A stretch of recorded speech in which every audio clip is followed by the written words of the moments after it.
আর আমি কোনো content creator আমার পোলাপানদের বলছি যে তোমরা নিয়ে কিছু বলতে না।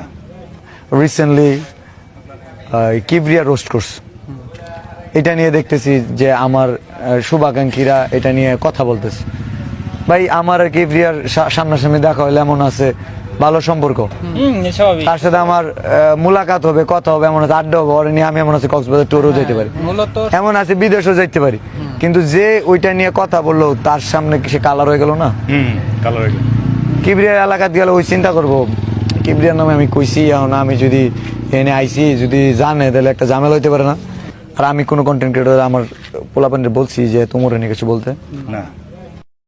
ভাই বুঝতে হবো নর্মালি, সামনাসামনি দেখা হইলে ওর সাথে আমার ভালো সম্পর্ক থাকতে পারে, কিন্তু তুমি যে ওর নামে খারাপ বলা তোমার সাথে সম্পর্কটা ভালো থাকবে না। সেটাই স্বাভাবিক। আমার কথা ক্লিয়ার? মূলত সবকিছু কন্টেন্ট প্রত্যেকটা কন্টেন্ট ক্রিয়েটর এটা হচ্ছে গিয়া ধরো একটা সংসারে ঝগড়া বিবাদ হয় না, বন্ধুত্বের মধ্যে মানবিমান হয় না, অনেক হয়। কিন্তু বন্ধুত্ব কি শেষ হয়ে যায় না। এখন আমার ও ভক্ত, ও আমার শিষ্য ধরো, কিন্তু ওর জন্য আমি যা করতে পারবো আমি একটা কন্টেন্ট ক্রিয়েটরের জন্য তার চেয়ে বেশি করতে হবে। এখন সে আমাকে ধরো একদিন রোস্ট করছে, কিন্তু সে যখন একটা ভালো কাজ করবে ওই ভালো কাজটা ওখানে আমিও করতে যাব, তখন তার সাথে কি আমার দূরত্ব থাকবে? না।